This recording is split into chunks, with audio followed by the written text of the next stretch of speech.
Hello दोस्तों, मैं कार्तिक आपका स्वागत करता हूं मेरे चैनल 3 to 1 के फैक्ट्स में। दोस्तों, आज की वीडियो में मैं आपको दिल्ली से कुछ ही दूर स्थित मेरठ के सरधना में ऐतिहासिक बेसिलिका के बारे में बताऊंगा। इसको किसने और क्यों बनवाया, यह खास क्यों है और इसका हमारे देश की इतिहास गाथा में क्या योगदान है। आज की वीडियो में इसी बेसिलिका या गिरिजाघर पर आधारित है। तो चलिए शुरू करते हैं। दिल्ली से लगभग 100 किलोमीटर दूर उत्तर में मेरठ के सरधना में मौजूद है एक गिरिजाघर। विशाल और भव्यता का एक स्मारक है। यह विरासत है भारतीय इतिहास में सबसे लंबा शासन करने वाली औरत की। कहीं पहचान थी उसकी। उसका नाम था फरजाना ज़ैब-उन-निसा, बेगम समरूह, जोएना न्यूब्लिस। इन सभी नामों से जानी जाती थी वो। कहानी कुछ यूँ शुरू होती है। मुगल सल्तनत का लगभग सफाया हो चुका था। वह दिल्ली के आसपास सिमट कर रह गई थी। वो ऐसा समय था जब बहुत ज्यादा उथल पुथल थी और किराए के सैनिक का बोलबाला था। ऐसा ही एक किराए का सैनिक था फ्रैंको जर्मन वोल्टर राइनहार्ट। वह लगभग 42 वर्ष का था और भारत में 15 वर्ष बिता चुका था। यह घटना 1765 की है। वह जानता था कि दिल्ली में जिंदगी कैसे हो सकती है। वह एक रात खानू जान के कोठे पर आया जो कभी तवायफ हुआ करती थी। यह सभी सैनिक स्थानीय राजाओं की सेवा करके काफी अमीर हो चुके थे। यह गोरे मुगल भी अपने दम पर अय्याशी करने लगे थे।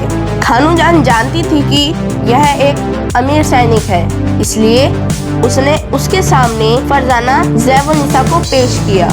गंभीर स्वभाव वाले राइनहार्ट को सोम्बा बुलाया जाता था, जिसका मतलब होता है डार। लेकिन उसको क्या मालूम था कि यह रात उसकी जिंदगी हमेशा के लिए बदल देगी। फरजाना ज़ैब-उन-निसा को केवल 14 वर्ष की उम्र में ही इस पेशे में धकेल दिया गया था। लोगों का ऐसा मानना था कि राइनहार्ट उसका दीवाना हो गया था। एक दिन अचानक वह गायब हो गई। वह राइनहार्ट के साथ गई थी एक नए जीवन की शुरुआत करने। बाद में वो बनी बेगम समरूह। दोस्तों, आज लगभग 250 साल के बाद भी बेगम समरूह को याद किया जाता है। उन्होंने लेडी ऑफ ग्रेसेस नाम का यह बेसिलिका को बनवाया, जो उनकी लंबी कहानी का अंत था। बेगम समरूह की सबसे बड़ी खासियत यह थी कि उन्होंने 50 साल तक राज किया, और वो भी ऐसी दुनिया पे जहाँ पर मर्दों का ही राज था।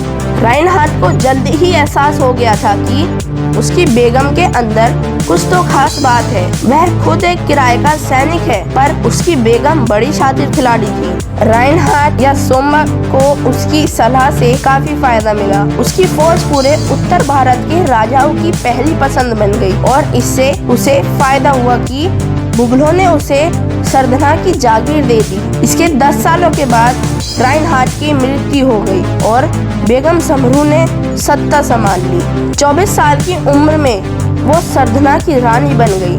कई दशक के बाद सन 1822 में बेगम समरूह ने इस गिरिजाघर का निर्माण करवाया। इसके इटालियन आर्किटेक्चर एंथनी रेगोलिना ने 3 रोमन डोम के आसपास 2 मीनार बनवाए। इसके अंदर का संगमरमर का बना एक ऑल्टर जिससे रोशनी होती थी उस विशाल गुंबद में बने रोशनदानों से। बाद में वो उत्तरी भारत का सबसे बड़ा गिरिजाघर बना। तब तक बेगम समरूह को सरधना पर राज करते हुए 50 साल हो चुके थे। यह इमारत उनकी शान का बखान करती है। दोस्तों, इस गिरिजाघर यानी चर्च में एक आर्किटेक्चर सीक्रेट भी है, जो केवल आसमान से ही नजर आती है। आसमान से इसकी मेन बॉडी एक क्रॉस की तरह नजर आती है। जमीन से यह बारीकी नहीं दिखती। ऐसा लगता है यह इमारत सीधे सीधे भगवान से जोड़ती है। इसके बाद बेगम समरूह कैथोलिक बन गई और अपना नाम ज़ैबोना न्यूबिलिस रख लिया। अपनी जिंदगी के आखिरी दिनों में भी बेगम समरूह ने हार नहीं मानी। उन्होंने पोप को लिखा कि उनके चर्च को मान्यता दी जाए और पोप ने उनकी बात मान ली। सन 1834 में पोप वैटिकन ने हाँ कर दी और आज यह एक माइनर गिरिजाघर बन चुका है। यह सम्मान केवल उन गिरिजाघरों को मिलता है जो ऐतिहासिक रूप में सुंदर और चर्चित तथा भव्य हों। बेगम समरूह को इसी गिरिजाघर के मेन हॉल में इटली से लाई गई उनकी संगमरमर की मूर्ति के नीचे दफना दिया गया। उस मूर्ति के हाथ में वो करारनामा है जो मुगल बादशाह शाह आलम द्वितीय ने उन्हें सरधना की जागीर सौंपते वक्त दिया था।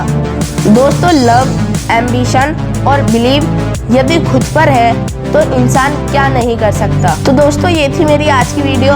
आपको कैसी लगी कमेंट में लिखिए। मेरी वीडियो को लाइक करिए और मेरे चैनल को सब्सक्राइब करिए और मुझे अपना आशीर्वाद दीजिए। जय हिंद, जय भारत।